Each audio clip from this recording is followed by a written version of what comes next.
ኢትዮጵያ ብሔራዊ ጥቅሟን ለማስከበር ወደ ባህሩ ስትጓዝ በተቃራኒው ባላንጦች ወደ ኢትዮጵያ ውስጣዊ ጉዳይ የሚያደርጉትን እርምጃ ጨምረዋል። በቀይ ባህር ቀጠና ከውጭ ባዕዳን ለሚነሳው የሴራ መርከብ በኢትዮጵያ ደረቅ ወደብ የሚያፈላልጉ ባንዳዎች በአደባባይ እየተገለጡ ይገኛሉ። ከእውቀት ውስንነት እና ነሆለል የዋህነት የመነጨ እናድናለታለን እንቆምላታለን የምንለውን ሀገር የሚበላ ሂደትንና ጭራቅን ያዋልዳል ብሎ አዙሮ ማሰብን ለራሳቸው የነፈጉ ተላላኪነት ከነዚህ በመነጨ ሳይታወቃቸውም ታውቋቸውም የሚገቡበት የቅርብ ወዳጃቸውና ጎረቤታቸው ነው። በአባይ ግድብ የከሸፈውን ኢትዮጵያን የመገደብ ፕሮጀክት የባህር በር መውጫ መንገድን ዘግቶ ለመቀበል የሚደረገው ጥረት አሁን የአደባባይ ሀቅ ወደ መሆን ተሸጋግሯል። ኢንተረስታቸው ሐላል ነው። ሜዳ ላይ ያለ ኢንተረስት አለ። ሜዳ ላይ ተሰጠው። የኤርትራ መንግስት በማንኛውም መንገድ የኢትዮጵያ ህዝብም ሀገርም የኢትዮጵያ መንግስትም ወደ ባህር በር ዝርር እንዳይል ይፈልጋል። የሀገር ጉዳይ በዚህ ዝግጅቱ የባህር በር አጀንዳን ለመገዳደር የባዳና ባንዳ አስተላለፎችን ይፈትሻል። የመንጠፍ እና የማረት ተምሳሌት ከሆነ ወገን ጋር ነፃነትን የሚያህል ክቡር ነገር ያስከብርልኛል ብለህ ለራሱ የነፈገውን ሰው ጋር ሄደህ አትጣበቅም። የሀገር ጉዳይ ከአሜሪካ የፖለቲካ ተንታኙን አያና ፈይሳን በእንግድነት ይጋብዛል። እኔ እንደ ዜጋ በመንግስቴ ውስጥ ካልሆነ በግሌ ሄጄ ከሌላ አካል ጋር የሀገሬን ጥቅም የሚጎዳ ነገር ከሰራ ያቺን ባንዳ የምትለዋል ትኬት አውቄም ሆነ ተሳስቼ ስብያታል። የባዕዳንና የባንዶች ተቃርኖ በቀይ ባህር ቀጠና በሀገር ጉዳይ አሁን ይጀምራል።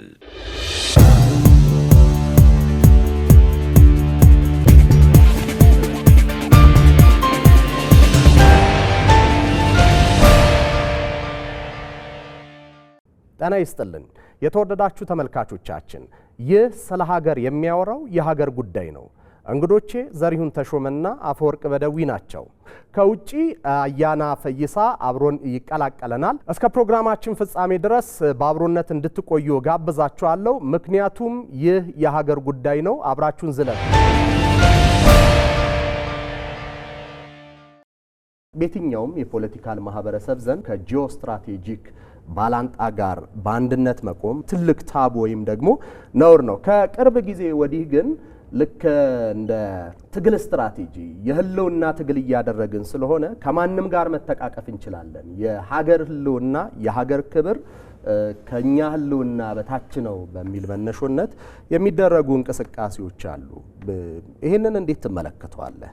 የኢትዮጵያ ዘመናዊ ታሪክን ስንቃኝ ስትራቴጂካዊ ባላንጣዎች ከምትላቸውም ከማትላቸውም ኃይሎች ጋር አሰላለፋቸውን እያስቀመጡ የትንፍጪው ዱቄቱን አምጪው በሚል አካሄድ ባህል እየሆነ እየተለመደ የመጣበት እንትን አለ።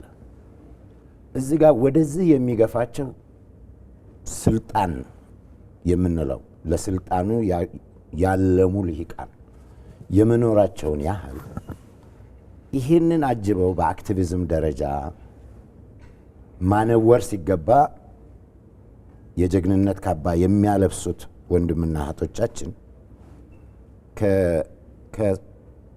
ከተለያየ መነሻዎች አንደኞቹ የምርም ያንኛውን ትንታኔና ያንኛውን ትርክት ገዝተው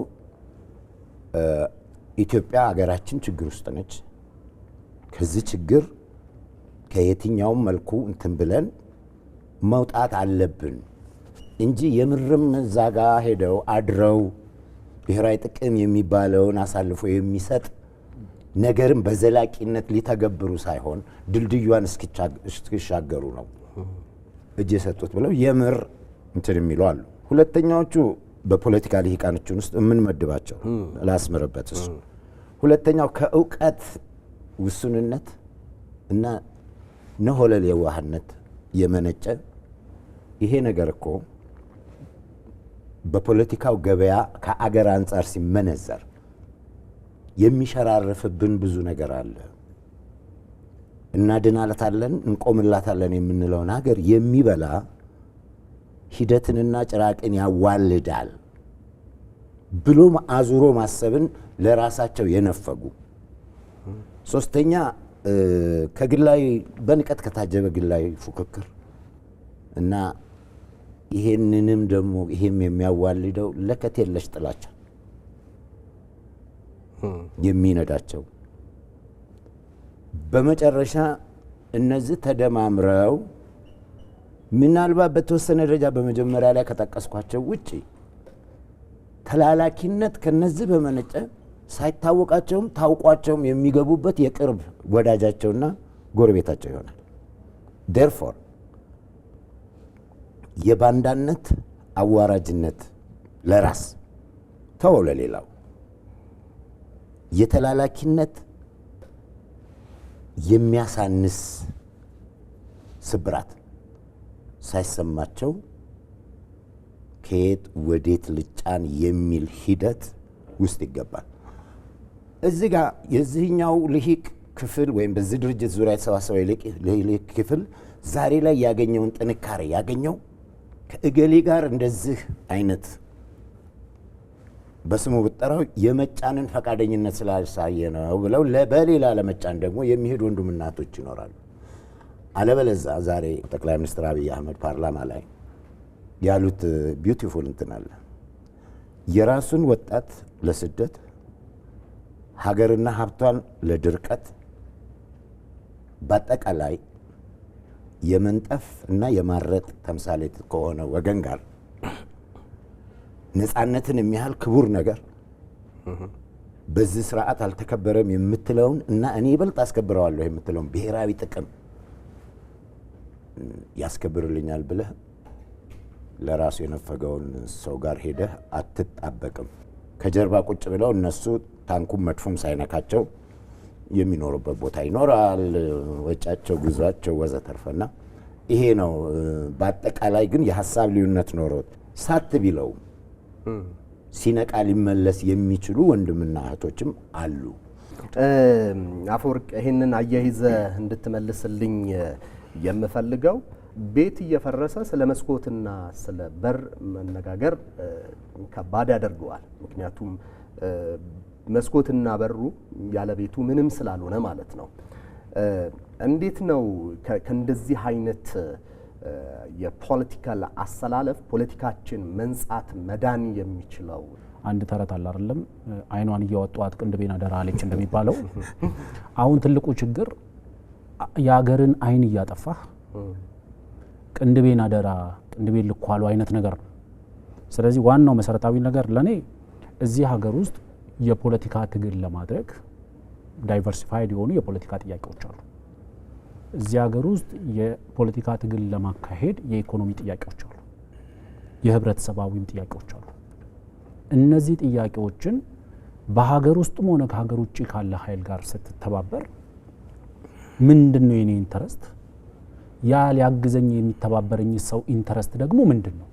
ለምሳሌ የቅርብ ወዳጆቻችን የቅርብ ጎረቤቶቻችን ከፌዴራል መንግስቱ ጎን ቆሞ አንድ የፖለቲካል ኮሚኒቲን ሲያጠቃ የነበረ ከዛ ፌዴራል መንግስቱና ያ ፖለቲካል ኮሚኒቲ ሲስማሙ ደግሞ ከፌዴራል መንግስቱ አጌንስት ቆሞ ከዛ ፖለቲካል ኮሚኒቲ ጎን ቆሞ ደግሞ ሌላ ውጊያ ለመፍጠር የሚያግዝ ከሆነ የዛ ኃይል ኢንተረስቱ ምንድነው? ጦርነቱ ሳይዱ አይደለም። ከፖለቲካል ኮሚኒቲውም ከፌዴራል መንግስቱም ከሌላ ክልል ከኤኒ ሳይድ ጋር ቆሞ ጦርነቱን ማጋጋሉ ነው የሚፈልገው። በዛ ጦርነት ውስጥ በሚፈጠር ውድመት ያተርፋል፣ በዛ ጦርነት ውስጥ በሚከሰት እልቂት ያተርፋል ማለት ነው። ለኛ በሶኮል ባንዳነት ሂስቶሪካል ባክግራውንድ ያለው ነገር ነው። ምክንያቱም ይህ ሀገር ከቅርብ ያሉ ወዳጆቻችን ብቻ ከቅርብ ያሉ ጎረቤቶቻችን ጋር ብቻ ሳይሆን በቀኝ ግዛት ጊዜ ጣሊያኖች ሲመጡ አይፈራም ጋሜ እያለ የተቀበለ ባንዳ የነበረበት ሀገር ነው። ስለዚህ ሂስቶሪካል ባክግራውንድ አለው። ዛሬ በአደባባይ ወጥተህ ከሆነ ኃይል ጋር ተባብረህ መተባበርህ ደግሞ እንደ ዝናና እንደ ጀግንነት በአደባባይ የሚፎከርበት ደረጃ ላይ ደርሳል። ህዝብን እየገደልክ፣ ህዝብን እያፈናቀልክ፣ ሀገርን እያፈረስክ የሚመጣ ነፃነት አያዋጣም፣ የሚመጣ ዲሞክራሲ አያዋጣም። ቢመጣም ሰስተነብል አይሆንም። ምክንያቱም ጎረቤቶቻችን በእኛ ሀገር ፖለቲካ ውስጥ እጃቸውን አስገብተው እየፈተፈቱ ያሉ ጎረቤቶቻችን ኢንተረስታቸው ሀላል ነው። ሜዳ ላይ ያለ ኢንተረስት አለ፣ ሜዳ ላይ የተሰጠ ኢንተረስት። እነዛ ጎረቤቶቻችን ኢንተረስታቸው ምንድነው? ያንን ኢንተረስታቸውን የሚያስጠብቅላቸውስ ምንድነው? ስቴብል የሆነ ገቨርንመንት ኢትዮጵያ ውስጥ ስታብሊሽ ከተደረገ፣ ምክንያቱም በእኛና በኤርትራ መንግስት መካከል ያለ ልዩነት አለ። የኤርትራ መንግስት በማንኛውም መንገድ የኢትዮጵያ ህዝብም ሀገርም የኢትዮጵያ መንግስትም ወደ ባህር በር ዝንር እንዳይል ይፈልጋል። ይሄንን ነው ምትተነው ከሱ ጋር የምትተባበረው። የግብጽ መንግስት አለ በማንኛውም መንገድ አንዲት ጠብታ ውሃ ከአባይ ላይ መነካት የለበትም የሚል መንግስት አንዲት ጠብታ። ይሄንን መንግስት ተቃርኖ የቆመው ይሄ መንግስት ምን ስላለ ነው? ፍትሃዊ ወይም ደግሞ reasonable and equitable utilization of ውሃውን በፍትሃዊነት በምክንያታዊነት እንጠቀም ስላለ ነው። ከዚህ የተሻለ አንተ ምን ኦፈር ስላደረግከው ነው የሚያግዝህ ብለህ ራስህን ከጠየቅ ለኔ ለዶሮ በሽታ በሬ እንረድ ነው አሁን እያልነው። በቃ ጠንቋይ ቤት ሄደ ዶሮ የታመመችልኝ ስትለው ዶሮውን ላድንልህ ከፈለክ በሬ ረድልኝ፣ በሬ መስዋዕት አድርግልኝ ሲል በሬው ማረድ ነው የሚሆነው። ዶሮ አፍግም ትበል ማለትም አንዳንዴ አባት ነው የሚሆነው። ስለዚህ ለኔ እስከሚገባኝ ድረስ የፖለቲካችን መነሻ የፖለቲካችን አካሄዱ የፖለቲካችን መዳረሻው ስልጣንና ስልጣን ብቻ ይሆንና አንዳንዴ ለስልጣኑ ያለን ፍቅር ለህዝብ ያለ ጥላቻ ይሆናል። ለስልጣኑ ያለ ፍቅር ለሀገሩ ያለ ጥላቻ ይሆናል። ምክንያቱም ለአንድ ነገር በጣም ከሚገባው በላይ ፍቅር ባለ ቁጥር ለሆነ ሳይድ ደግሞ ጥላቻን ዴቨሎፕ እያደረግ ይመጣል። ስለዚህ ለኔ በማንኛውም መንገድ ስልጣኑን እናገኘው የሚል የፈጠረው ትብብሮች ናቸው አሁን በቀጠናው ዙሪያ ላይ የቀጠናውንም ሰላም የሀገሩንም ሰላም እያመሱት ያሉት። ለምሳሌ እሺ ጀስት አንዲት አንጭር ነጥብ መቼም ይሄንን የሚከብድ በጣም የሚያኮሰመን ቃል መለጠፍ አዲስ ፋሽን ሆኗል ማለት። ለምሳሌ አሁን ዛሬ እዚህ ላይ የቀረብነው እኔና ፈወርቅ ምናምን የተወሰኑ ወንድምና እህቶች ዘንድ ባንዳ እንባል እንችላለን። አንደኛ ባንዳነት ሊትራሊ ውጫዊነትን ነው ፕሪሰፖዝ የሚያደርገው ከውጪ አካል ማለት ነው። ሶ ይሄ ፍረጃ ውስጥ ግለ ተቃርኖ አለ። ያንን ለእንደዚህ አይነት ሲሉኝ በዜግነት በአካልም በተወላጅነትም በጂኦግራፊም እዚሁ ጋር ሆኜ የኔ መንግስት የሆነን ግን እነሱ በፖለቲካ የማይስማሙትን አካል እንትን ብለው ዘሪሁን ባንዳ ነው፣ አያና ባንዳ፣ እንትና ባንዳ ነው ግለ ተቃርኖውን አንድ እንዲያውት ጋብዛለሁ። ሁለተኛው ከሆነም ነው የምልህ ከሆነም ጅጅጋ ክልሌ የምለው ጅጅጋ ላይ የተፈጠረን ችግር ቅሬታዬን ለማረምም ለመታገልም እሱ እንዲታረም ለማገዝም አይ ቴል ዩ ከሞቃዲሾ ይልቅ ጅጅጋ ይቀርበኛል። በጠቅላይ ሚኒስትር አብይ በሚመራው መንግስት ጋር የነበረኝን ጸብ ለማረቅም እንዲስተካከል ለመታገልም ለመምከርም ከአዲ ሐሎ ይልቅ 4 ኪሎ ይቀርባል። ይሄ ደግሞ ከዛሬ ክብርም በታሪክ ከሚኖርህም ክብር ጋር ተቃቅፈህና ጥሩ ሆነህ እንድትዘልቅ ያደርጋል። እችን ቢያዋት የሚል ነው። አሁን አያና ያለ ይመስለኛል። አያና ፈይሳ ለተመልካቾቻችን ለማስተዋወቅ ያክል የተለያዩ ፖለቲካል ኮሜንታሪዎችን በመስጠት ወይም ደግሞ ትንታኔዎችን በመስጠት የሚታወቅ ወንድም ነው። ስለ ተቀላቀልከን እጅግ በጣም ደስ ብሎናል።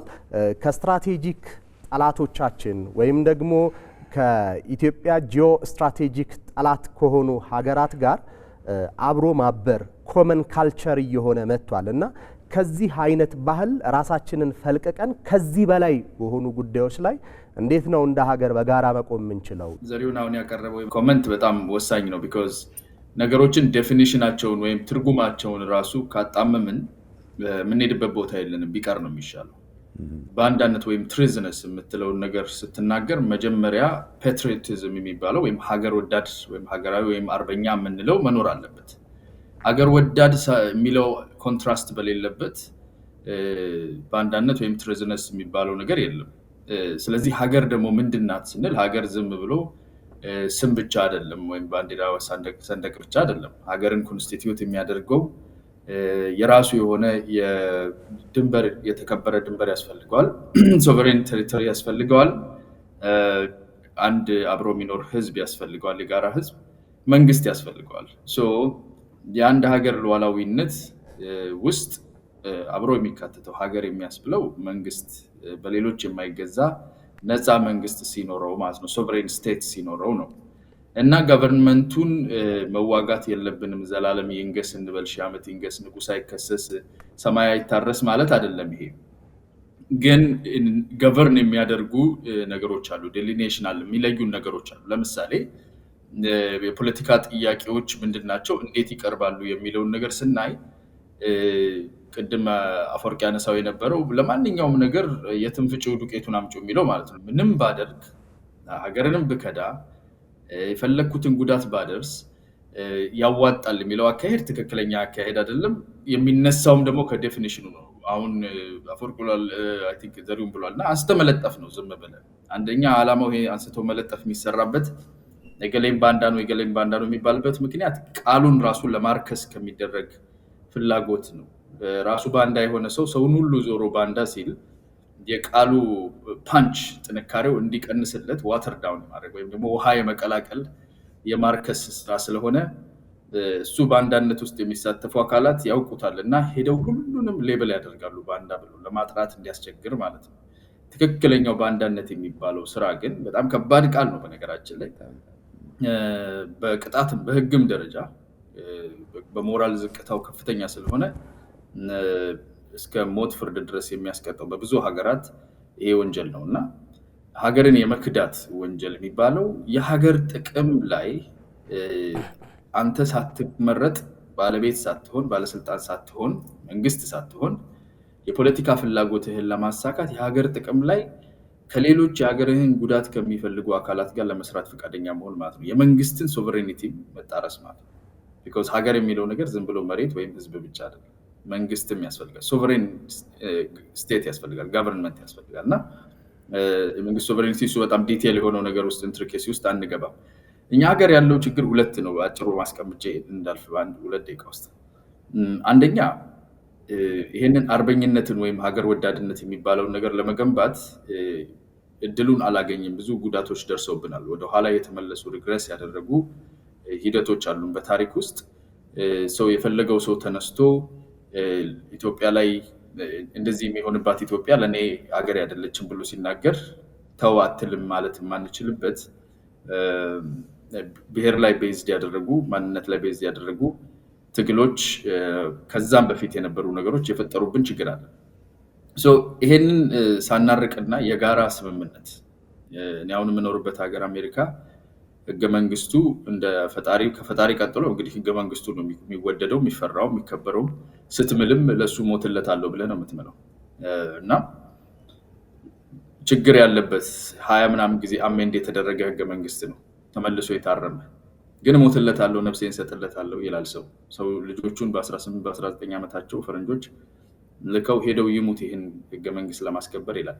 ሀገርን እንደ ሀገር የሚያጸና የጋራ የሆነ የህግ የበላይነት ማስከበር የሚችል ኮሌክቲቭ ሪፕሬዘንቴሽን ስለሚሰማቸው የጋራ ትርክት ስለገነቡ ማለት ነው እና የጋራ ትርክት መገንባት ስላልቻልን የፈለገው ሰው የፈለገውን ታርጋ ለጥፎበት በሚገርም ሁኔታ አሁን ለአንድ ህዝብ እኔ የኦሮሞ ተወላጅ ነኝ ወይም አንድ የአማራ ተወላጅ ለህዝቤ ይሄንና ይሄን አደርጋለሁ የሚለውን ሰበብ መፍጠር እስከቻለ ድረስ ምንም የሞራል ቤሪየር በሌለው ሁኔታ በንግግር በተግባር ከሌሎች አካላት ጋር መቆም ብቻ ሳይሆን እንደፈለገ አድርጎ አክት ማድረግ መናገር አሁን ደግሞ ሚዲያም ላይ ተጀምሯል እና ይህን ዝቅ ያለ በህግ ደረጃ ራሱ በሞራሉ ዝቅ ያለ ሰው ከመግደልና አስገድዶ ከመድፈር ከብዙ ነገር የበለጠ ቫልዩ ቢሰጠው ቅጣት የሚሰጠውን ነገር እንደወደደ ከሰይጣንም ጋር ቢሆን እሰራለሁ ተብሎ ሚዲያ ላይ የሚነገርበት ዘመን የደረስ ነው። የጋራ ትርክታችን ላይ ለመስራት ስላልቻልን ሀገር አፍራሽ የሆነ አቲቲዩድ እና አካሄድ ስለነበረ ነው። እሱን ሪቨርስ ለማድረግ የሚሰራለ። ሌላኛው ቀጠናው ላይ የተለመደ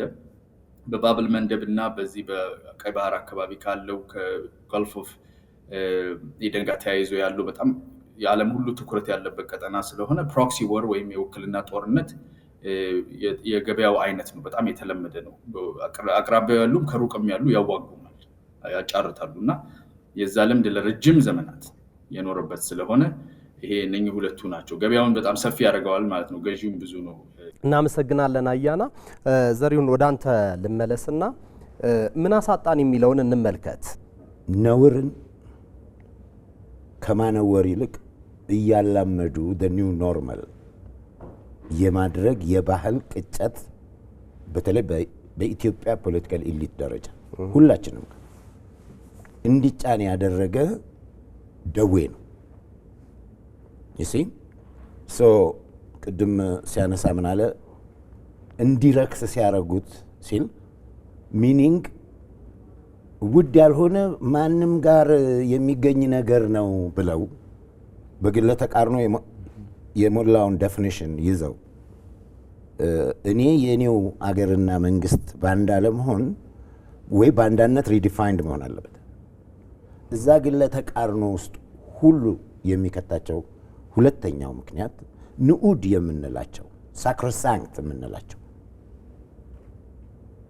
ልጆቻችን ነገ የዛሬውን መንግስትም ተጣላ አኩርፈው በደለ ግን ሲነካ አገርን የሚያስነካ ብቻ አይደለም፣ አንተ የሚያስነካ መሆን አይደለም የሚነካ ሲመጣ እንኳን ነው። ይሄ አንድ ስርዓት ነው፣ ነገ ይሄዳል። በራሴ ኤክስፒሪየንስ ልንገር። እኔ በ1985-86 ከአዲስ አበባ ዩኒቨርሲቲ ተባረሪያለሁ። አት ማይ ቤስት ያንግ ኤጅ ላይ ነበርኩ። ኦኬ ከዛ ስደት ብዬ ሄጃለሁ። በወቅቱ የኢህአዴግ መንግስት ነበር። በዋናነት ዛሬ ባንዳዎች ምናምን ብለው ዛሬ የኔን መሰል አቋምም ምንም የያዙን ሰዎች የሚሆነጅሉ ወንድሞቼ ትላንት በእንትን ብላችሁ ካለ ፍትህ በሌለው ምናምን መልኩ በእውቀት ያገኘሁትን በክላሽ ነጠቃችሁኝ ብዬ የባድመ ጦርነት ሲነሳ አላስተባብርም ምናምን አላልኩ። አስተባብሬያለሁ። am I proud about it? I'm proud። አውቀው ነው የፈጠሩት ጦርነቱ ምናምን ለሰን ዛሬ ምናምን ትላንት ይሄኛው የዛሬው ስርዓት እንዲህ አደረገኝ ከዚህ ጋር ይሄን ነጠቀኝ እንዲገፋኝ አገረ መንግስት የሚባል ነገር ሶ የባንዳነትን ኖርማላይዝ ማድረግ ይሄንን የግል ተገቢ ፍላጎትን ተገቢ የሚሆን ግን የሱ አለመሳካትን የተንተራሰ ጥላቻ የጋለብክ ሀገረ መንግስትና ሀገርን የመዘንጋትን እዳ እያዋረሰብን ነው ያለው። በሶስተኛ ደረጃ ይሄንን ለሚያደርጉት ግለሰቦችም ሆነስትሊ ቅድም ባልኩ ክላሲፊኬሽን ውስጥ እንደተጠበቀ ሆኖ የሚያውቁት እውቀቱ ያላቸው በቂ ግን የአወቅኩሽ ናኩሽ የግል ፉክክር ውስጥ ግን ደግሞ በጥላቻ የተለወሰ የገቡ ሰዎች ሸርተት ብለው ይሄንን ውጉዝ ከማሪዎስ መሆኑን የሚያውቁትን ለሌላም የሚያስተምሩትን ነገር ውስጥ የመግባትን አሟላጭ መንገድ መሳ ለመሳ ነው መንገዱ ተጓዙበት ብሎ የማበረታታትንም እንትን አምጥቷል። ከሁሉ በላይ ኢትዮጵያ እንደ ሀገር የነገዋን በሚመጥን የዛሬዋን እውነት በሚመጥን ቁመና ላይ ዛሬ እኛ ተረክበናታል፣ ከነገ ወዲያ ምን ትሆናለች የሚለውን እሱን እኛ ያገባንም ብለ እንደ ባህር በሩ እንደ ሌሎቹም ነገሮች የሚያሳጡ ሶስተኛው አዳዳን ይህ ሀገር በእንዲህ ሁኔታ ውስጥ ይህን ሁሉ አይነት አቅም ካለው ይሄ ነገር ቢቀንስና እንነታረቅ፣ እንጣላ፣ አንጋራ ግን አይነኪዎቻችን ብለን የኢትዮጵያ ብሔራዊ ጥቅም ሲባል ግዑዝ አይደለም። የኢትዮጵያ ብሔራዊ ጥቅም እነሱ የተወለዱበት ቤተሰብ በሚገኙ ግኝቶች የተሻለ መብራት፣ የተሻለ መጠጥ ውሃ፣ የተሻለ ሕክምና እና ከባህር መውጫ ከተያዘ መገኘት ጋር ሊመጣ የሚችል የዋጋ ንረቱን የሚያብስ ተጠቃሚነትን መጠበቅና ማረጋገጥ ማለት ነው። ሶ ያንን አለመንካትንም አይነኪዎች ናቸው። ከዚህ ውስጥ አንዱ ይሄ ነው። የኢትዮጵያ ሉዓላዊነት ማንም እመር ብሎ ሲመጣ የታባቱ ጥላቻውን ገርበብ ቂመኝነቱን ያዝ። አፈወርቅ ወደ አንተ ከመመለሴ በፊት አያናን አንድ ጊዜ እናስገባውና እንግዲህ በህዳሴውን ግድብ አንድ የፖለቲካል ግሩፕ የሚቃወመው ከሆነ የባህር በርንም ጉዳይ ተቃውሞ ውስጥ የሚገባ ከሆነ የኢትዮጵያን የግዛት አንድነት ጉዳይ ወይም ደግሞ ቴሪቶሪያል ኢንቴግሪቲንም ተቃውሞ ውስጥ የሚገባ ከሆነ ለምንድን ነው የሚታገለው የሚለውን ያው ጥያቄ ውስጥ እንከተዋለን። ግን ፖለቲካችን መልኩ በዚህ ነው የሚገለጸው። አጀንዳ እስከማሳጣት ድረስ አስጠጊ ሀገራት ይህንን እየፈጸሙብን ይገኛሉና ከዚህ እንዴት እንውጣ? ከዚህ እንዴት እንንጻ?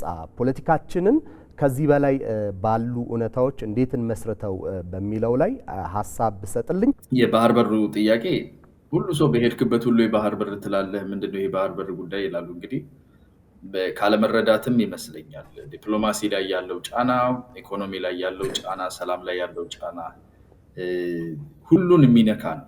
ነገ ሳይንስና ምርምር ግዴታ በነገራችን ላይ ሰማዩን የማናውቀውን ያህል ባህሩን አናውቀውም ይላሉ። ባህር ውስጥ በጣም ብዙ ሀብት፣ ብዙ እውቀት፣ ብዙ የተሰወረ ነገር አለ እና እሱ የሄሪቴጅ ኦፍ ሂውማኒቲ የዓለም ሁሉ ሀብት ነው ይላል እና ተፈቅዶለታል ዓለም ሁሉ። እኛ በተከራይ በር ነው ምንገባ የምንወጣው በጅቡቲ በኩል። ይሄንን እዚህ ላይ ጋሬጣ ሆኖ ለመቆም ከሌሎች ሀገሮች ጋር መስራት የአማራን የትግራይ ወይም የኦሮሞን ህዝብ ጥቅም ወይም አንድ ሌላን ህዝብ ጥቅም የማስከበር ሂደት ነው ብሎ ባሳለፍነው የድህነትና የትምህርት እጥረት ምክንያት የተጎዳውን የማህበረሰባችንን ክፍል ለማታለል መሞከር ይሄ ግልጽ የሆነ የባንዳነት ወይም ደግሞ የሀገር ክህደት ስራ ይባላል። አይ እንደዚህ አድርጌው ዛሬ ከምንም ባደርገው እኔ ስልጣን ላይ ከወጣው እኔ የሚለው አይነት እይታ ይሄ ውሸት ነው፣ የተሳሳተ ነው። ሌላኛው ሳልነካው ላልፈው የማልፈልገው ቅድም ሀገር ማለት ምን ማለት ነው፣ የሀገር ሉዓላዊነት በምን ይታወቃል ከሚለው ውስጥ ስለ መንግስትም አንስቼ ስለነበር ማለት ነው። እኔ ሶሻል ሚዲያውም ላይ የተለያዩ አፒር አድርጋለሁ፣ በብዙ ከህዝብም ጋር ኢንተራክት አድርጋለሁ በተለያዩ አቅጣጫዎች እና አንድም በተደጋጋሚ የምሰማው በጣም ስሁት የሆነ የተጣመመ ግን እውነት የሚመስል ንግግር ምንድን ነው፣ የመንግስት ከውጭ ኃይላት ጋር መስራትንና እኔ አያና እና 3 ጓደኞቼ ክላሽ አንስተን ከውጭ ኃይላት ጋር መስራት የራሳችን ፍላጎት ላይ እኩል አድርጎ ኢኩቪኬት አድርጎ የሚያወራ በጣም ብዙ ሰው አለ። ይሄ በምንም አይገናኝም። ሰማይና ምድር ማለት ነው።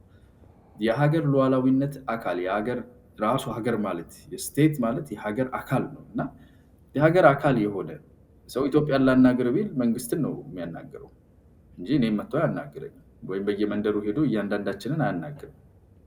ሀገርን የሚወክል በሀገር ቦታ የሚቆም ኃላፊነቱም ግዴታውም ከፍ ያለ የሆነ መንግስትን ከእንትና ጋር ሰርቶ ነበር፣ በዚህ ጊዜ ከገሌ ጋር ሰርቶ ነበር፣ ከሁሉ ጋር መስራት እኮ የማንዴቱ ነው።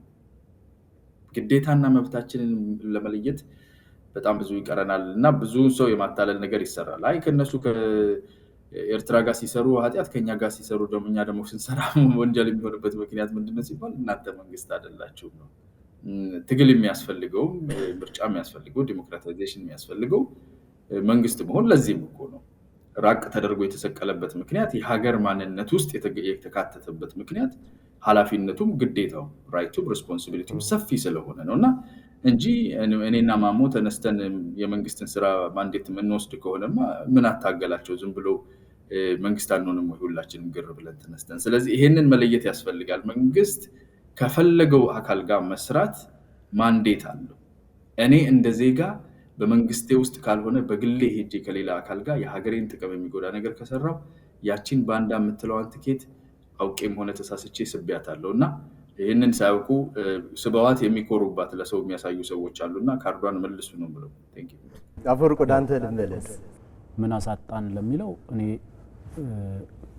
ማለት በእኔ ህይወት ውስጥ ወይም በእኔ እድገት እኔ ባደግኩበት ማህበረሰብ ውስጥ ትልቅ የሚባል ነገር ለምሳሌ በኦሮምኛ ሳፎ የሚባል አለ። ነውር ነው ያጣነው። አሁን ነውር የሚባል ነገር አጣን። ያሳጣን ትልቁ ነገር እሱ ነው ለኔ። በቃ ምንም ይሄ ነውር ጌጡ የሆነ ትውልድ ፈጠረ። በቃ ባንዳነትን በአደባባይ መፎከሪያ ያደረገ ትውልድ ፈጠረ። አንደኛው ያሳጣን እሱ ነው። በቃ ከዚህ በመለስ የምንለው ፖለቲካል ቦታም ላይን አሳጣን። በቃ ከዚህ በታች አንወርድም ማለት አሁን ወርደን መርመጥመጥን የፖለቲካል ፋሽን አደረግነው። አንዳንዴ ባንዳነትን ቅድም ዘሪሁን ከ85 አካባቢ ከአዲስ አበባ ዩኒቨርሲቲ ሲባረር አብሮት የተባረሩ ግብረ አበር ነበሩት። አይ ቲንክ ምንዳር ያለው ዘውዴ ባንዳነትን ዲፋይን ሲያደርገው ብዙ ዲፊኒሽኖች አይቻለው። እንደሱ ያስቀመጠው ሰው ባንዳነት ምን ይላል? ትልቅ ሆድና ትንሽ ጭንቅላት ያለው አውሬ ነው፣ አውሬነት ነው ይላል። እና የዛች ትንሽዬ ጭንቅላት ትልቁ ሀሳቧ ያንን ትልቁ ሆድ መሙላት ነው ይላል። አሁን ሀገራችን ውስጥ በጫካ የሚርመጠመጠውንም በበረሃ የሚንከራተተውንም ካየኸው ትልቁ ህልማቸው ያቺን መቀመጫ ሄዶ የስልጣን መንበር ላይ ማድረስ ነው። አት ኤኒ ኮስት። በዚህ ደረጃ ስትርመጠመጥ የሀገር መሰረተ ልማትን ታወድማለህ።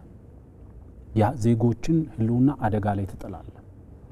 ለምሳሌ እኔ በምኖርበትም ወይም እኔ በማውቃቸው ሰዎች በሚኖሩባቸው ክልሎች ውስጥም ለምሳሌ በኦሮሚያ ክልል ጫካ ውስጥና በኦሮሚያ ክልል በረሃ ወርዶ እየተዋጋ ያለ ኃይል አለ።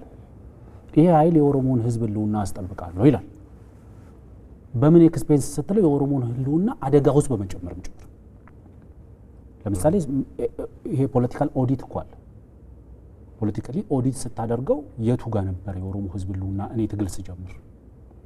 አሁን ያለው የኦሮሞ ህዝብ ህልውና እኔ ትግል ከጀመርኩ በኋላ የተሻለ ህልውና ነው ያገኘው፣ የተሻለ የፖለቲካ ተጠቃሚነት ነው ያረጋገጠው፣ የተሻለ የኢኮኖሚ ተጠቃሚነት ነው ያረጋገጠው፣ መሰረተ ልማት አገኘ እያልኩ ኦዲት ስታደርገው እያንዳንዷን አሉኝ የሚለውን የህብረተሰቡን ጥሪት እንዲወድም አድርጋል። እንዲወድም ዜጎችን ኦልሬዲ እንደ ሂውመን ሺልድ ተጠቅመሃል። መሰረተ ልማትን ኢንፍራስትራክቸራል ሺልድ አድርገህ ተጠቅመሃል። የኢኮኖሚ የአማራ ህዝብ የመሰረተ ልማት ተጠቃሚነቱ ዝቅተኛ ነው በሚል ጫካ የገባ ኃይል የአማራ ህዝብ ከአማራ ክልል ውጭ የሚኖረው የአማራ ህዝብ የህልውና አደጋ ተጋርጦበታል ብሎ ጫካ የገባ ህዝብ የአማራ ህዝብ በክልሉ የህልውና አደጋ የሚጋርጥ ከሆነ የመሰረተ ልማት ተደራሽነቱ ዝቅተኛ ነው ብሎ ትግል የጀመረ ሰው ያለችዋንም መሰረተ ልማት ያወደመ ከሆነ ትግሉ ዋናው አላማው ምንድን ነው ብለህ ስትጠይቅ ያንን የምትታገልበትን ማህበረሰብ ማድቀቅ ነው። ፖለቲካሊ ማድቀቅ፣ ኢኮኖሚካሊ ማድቀቅ፣ ኢቭን ስፒሪቹዋሊ ማድቀቅ ነው ብዬ ነው የሚወስደው። ሌላኛው አያና ቅድም ያነሳው ለምሳሌ የአቻነት ስሜት እዚህ ሀገር ላይ ትልቁ ችግር እሱ ነው። ማለት የምትታገለው እኮ እሱን ለመሆን አይደል፣ ስላልሆንክ እኮ መንግስት ለመሆን ነው የምትታገለው በፒስፉል ፖለቲካል። ለምሳሌ ቅድም ስነሳ እንዳልኩት እዚህ ሀገር ላይ የሚያነታርኩን የሚያጨቃጭቁን ጠረጴዛ የሚያስደበድቡን ብዙ አነታራኪ ኢሹስ አሉ። የልዩነት ሀሳቦች አሉ፣ ችግሮች አሉ። እነዚህ ችግሮች ግን በመነጋገር ትግል ይፈታሉ እንጂ በጠረጴዛ ዙሪያ ትፈታቸዋለህ እንጂ ወንበር ስበህ ተቀምጠህ ትፈታቸዋለህ እንጂ የግድ ወንበር ስበህ ተቀምጠህ የምትፈታውን ችግር ቃታ ካልሳብኩ አይሆንም፣ ደም ካልፈሰሰ አይሆንም፣ መሰረተ ልማት ካልወደም አይሆንም፣ ህዝብ ካላለቀ ካልተፈናቀለ አይሆንም የምትል ከሆነ ይሄ በራሱ ባንዳነት ነው። ከማንም አትጠጋ፣ ከማንም ሳትጠጋ ማለት ነው። ስለዚህ የአቻነት የሚባለው ቅድም አያና ያነሳው ጥሩ ፖይንት ለኔ አንደኛው መንግስት ከሌላ ሀገራት ጋር መስራት ህገ መንግስታዊ ግዴታው ነው። በህገ መንግስቱ የተሰጠው ኃላፊነትም ነው ግዴታው። ከሌላ ሀገራት ጋር ተባብሮ የሀገር ውስጥ ደህንነቱን ለማስጠበቅም ጭምር። ለምሳሌ ሰሙዌር ስዊድን ውስጥ የሚነሳ አንድ ተቃዋሚ ፓርቲ የስዊድን መንግስትን ለመገዳደር እንደሱ ከበኔቶ አባል ሀገራት ጋር ይተባበር የለው እኔስ ብተባበር ምን ችግር አለው ሊል አይችልም። ሎጂኩ ራሱ እንዴት እንደመጣ ግራ አጋቢ ነው። በዓለምም የፖለቲካል ስርዓት ውስጥ እንደዚህ አይነት እንትኖች ሲቀርቡ አንሰማ። እሱ ሎጂክ ነው፣ የታመመ ሎጂክ ነው። እሱ ነው አንደኛው። ሁለተኛው መንግስት ከአይኤምኤፍ ይበደራል እኔ መበደር ችግር የለውም ልትል አትችልም። በቃ ማለት ይሄ አቻነት የለም። እሱን መሆን አለ መጀመሪያ። እሱን እንዴት ነው የምትሆነው ነው። የግድ መሳሪያ ካላወዛወዝኩ የግድ ምናምን እያልክ ልታረጉ አትችልም። ዛሬ ላይ ነገ ዋጋ ይከፈላል። ዛሬ የምንለው ትላንት ይሆንና ነገ የምንለው ዛሬ ሆኖ ይመጣል ከፊታችን። ያኔ እኛ የሰራ ነው ስህተት ልጆቻችን ዋጋ ይከፍሉበታል። ለኔ እያንዳንዷ ነገር እንደ ሀገር ያለችን ጥሪት እንደ አሜሪካኖቹ ነው። እኔ ሀገርን ከአባቶቻችን ወረስን ብዬ አላምንም። ከልጆቻችን ተበደርን ብዬ ነው ማምነው። ከልጆቻችን ነገ ላይ ነው። በተለይ ደሃ ሀገር ስትሆን እየተበደርክ መሰረተ ልማት ስታሟላ እየተበደርክ የተለያዩ አስፈላጊ ለህዝብ የሆኑ ግብአቶች ስታሟላ ከልጆች ነገ ላይ ነው የምትበደረው። ከልጆች ነገ ላይ ተበድረ የገነባቸው መሰረተ ልማቶች ደግሞ የሽፍታና የአሸባሪዎች ዋሻ እየሆኑ የሚወድሙ ከሆነ የነገ የልጆቻችን እጣ ፈንታ ነው እያቀጨጭ ነው ያለው። ስለዚህ በዚህ መተባበር ይሄ የማን ተልእኮ ነው ታዲያ? ለምሳሌ የአማራ ህዝብን የህልውና አደጋ ህዝቡ ላይ መጋረጥ፣ መሰረተ ልማቱን ማውደብ፣ የኦሮሞ ህዝብን ኦሮሞ ህዝብ ላይ የህልውና አደጋ መጋረጥ፣ መሰረተ ልማቱን ማውደብ፣ የትግራይ ህዝብ ላይ የህልውና አደጋ መጋረጥና መሰረተ ልማቱን ማውደብ የትግራይ ኢንተረስት ሊሆን አይችልም፣ የአማራ ኢንተረስት ሊሆን አይችልም፣ የኦሮሞ ኢንተረስት ሊሆን አይችልም። ደን የማን ኢንተረስት ነው? የመላው ኢትዮጵያውያን ኢንተረስት ሊሆን አይችልም።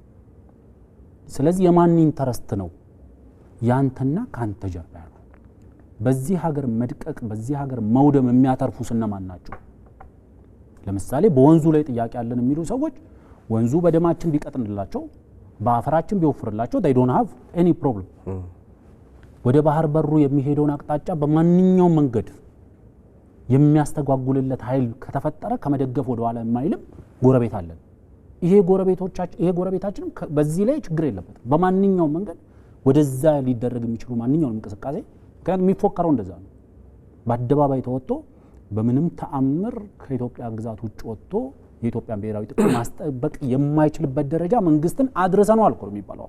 በአደባባይ መንግስትን የሀገሪቷን ብሔራዊ ጥቅም ማስጠበቅ በማይችልበት ደረጃ አድርሰናል። ይሄ ድል ነው።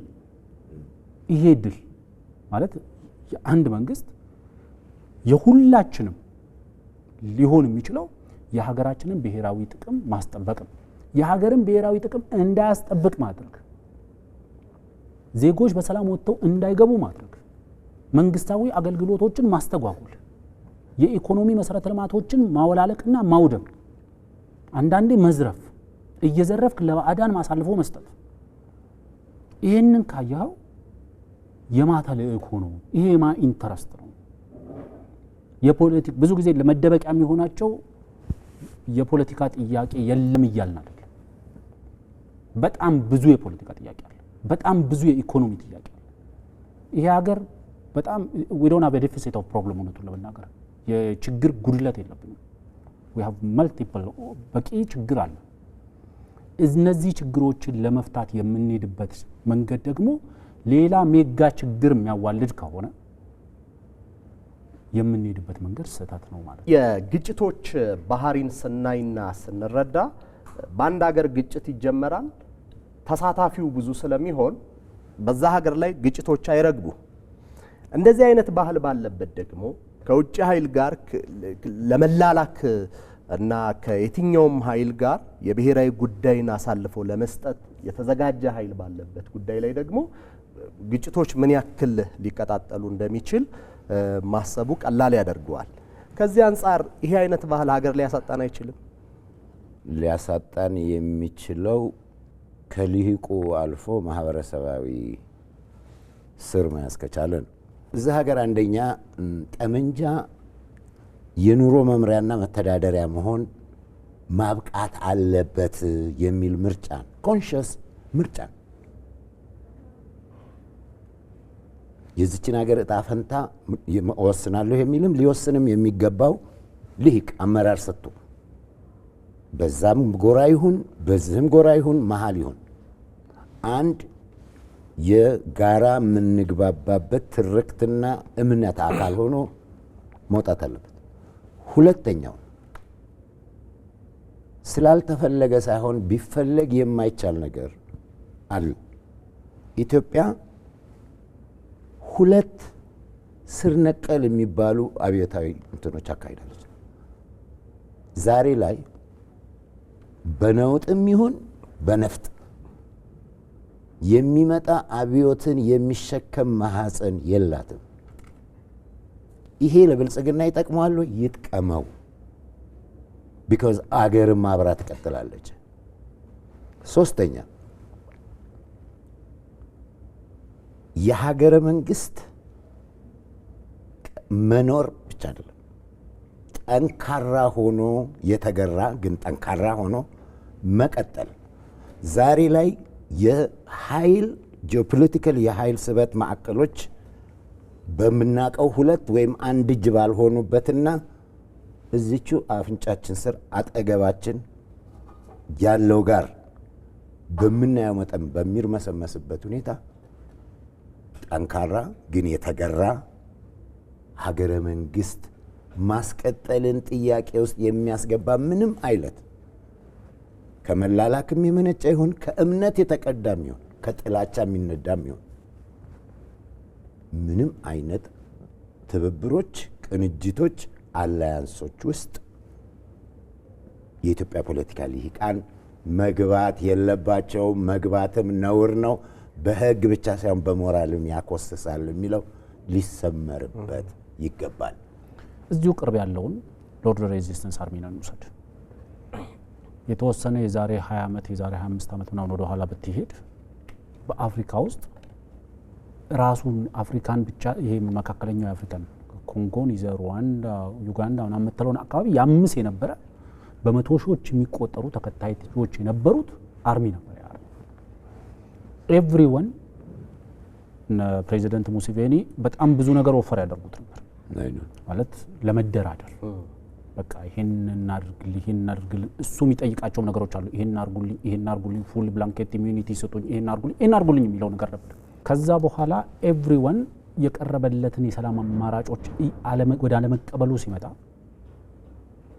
ህዝቡም እያነቀረ ሲተፋው ወይም ደግሞ ህዝቡን ዘርፎ አድቅቆ የሚዘርፈው ነገር ሲያጣ ህዝቡ ኦልሬዲ አጌንስት መቆም ሲጀምር ዛሬ አንድ ሚዲያ ላይ ሎርድ ሬዚስተንስ አርሚን ይመራ የነበረ ጆሴፍ ኮኒ የሚባል ሰውዬ ነበረ። አሁንም ድረስ በህይወት አለ እሱ ሰውዬ እና እያወራሁት የነበረው ሰውዬ ሰርፕራይዝድ ነው የሆነው። ቢኮዝ እንዳለ ማያቅ ያኔ በመቶ ሺዎች ይመራ የነበረ በመቶ ሺዎች ተከታዮች አሉኝ፣ የዩጋንዳን አርሚ ኮምፕሊትሊ ዲስመንትል ማድረግ ይችላለሁ። አሁን ከ10 ያልበለጡ ታጣቂዎችን ይዞ እዚህ መካከለኛው አፍሪካ ውስጥ በጫካ ውስጥ የሚርመጠመጥ ተራ ሽፍታ ነው የሆነው። ህዝብ ከልክ በላይ እየዘረፍከው፣ ከልክ በላይ እየገደልከው፣ ከልክ በላይ እያፈናቀልከው በሄድክ ቁጥር ታጣቂዎቹ በየጫካ በየበረሃ ያለው የሚያርስበትን ወሬ እየነጠቅከው ነው። በማረሻው ስር ወድቆ እየተገኘ ነው ገበሬው።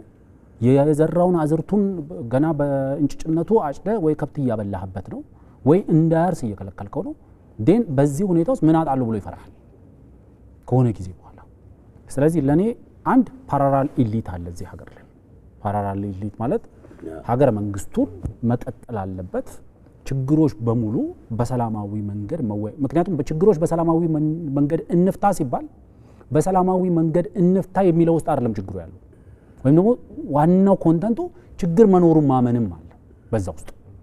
መንግስት እያለ ያለው ችግሮችን በሰላማዊ መንገድ ቁጭ ብለን ወንበር ስበን ጠረጴዛ ከበን ተነጋግረን እንፍታ።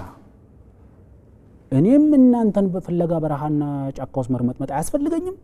እናንተም ከኔ ሽሽት በረሃና ጫካ ውስጥ የምትርመጠመጡበት ምክንያት የላችሁም። ስለዚህ ወንበር ስበን ቁጭ እንበል፣ ቃታ መሳቡን አቁሙልኝ። ስለዚህ ሀገር ያፈርሳሉ ካልክ ለኔ ትሬንዱን ማየት ነው።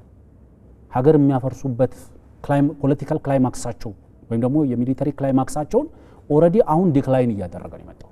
ከጊዜ ወደ ጊዜ አቅማቸው እየቀነሰ ነው የመጣው። ይሄ አቅም የመጣው ደግሞ በሚሊተሪው አቅም ብቻ አይደለም፣ በህዝቡ አንቅሮ መፍታት።